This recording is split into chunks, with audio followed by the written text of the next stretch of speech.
Taste the Daily. Taste the Daily.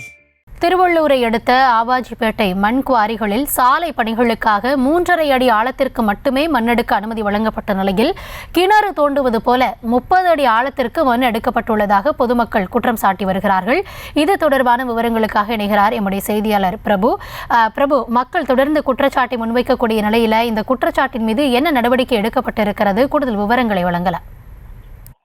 வணக்கம். திருவள்ளூர் மாவட்ட எல்லைக்குட்பட்ட பகுதிகளில் நடைபெறும் சாலை பணிகளுக்காக, அதாவது எண்ணூர் முதல் மாமல்லபுரம் மற்றும் சென்னை முதல் திருப்பதி வரை நடைபெறும் சாலை பணிகளுக்காக திருவள்ளூர் மாவட்டத்தில் உள்ள ஏரிகளில் இருந்து சுமார் 1 மீட்டர் அளவிற்கு, அதாவது 3.5 அடி மண் எடுத்து சாலை பணிகளுக்கு பயன்படுத்திக் கொள்ள திருவள்ளூர் மாவட்ட நிர்வாகம் சார்பில் அனுமதி வழங்கப்பட்டு வருகிறது.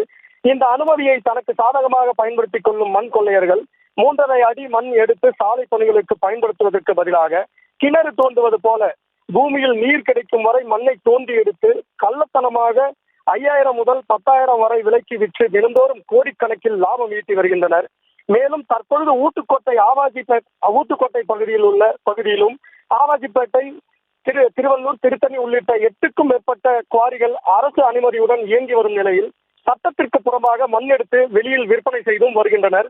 இதனால் நீர்வளம் பாதிக்கப்பட்டு விவசாயம் பாதிக்கப்படுவதுடன் வேகமாக செல்லும் லாரிகளால் அடிக்கடி விபத்து ஏற்பட்டு உயிரிழப்புகள் அதிகரித்து வருவதாகவும், சாலை சேதம் அடைவதுடன் காற்று மாசுபாடும் ஏற்படுவதாக திருவள்ளூர் மாவட்ட ஆட்சியரிடமும் கனிம வளத்துறையிடமும் பொதுமக்கள் பலமுறை புகார் அளித்தும் புகாரின் அடிப்படையில் தற்காலிக நடவடிக்கை மட்டுமே எடுக்கப்படுவதாகவும், இதுபோன்ற அரசுக்கு இழப்பு ஏற்படுத்தும் குவாரி உரிமையாளர்கள் மீதும் மாவட்ட நிர்வாகமும் கனிம வளத்துறையும் நடவடிக்கை எடுத்து விவசாயத்தை பாதுகாக்க வேண்டும் எனவும் கோரிக்கை எழுந்துள்ளது.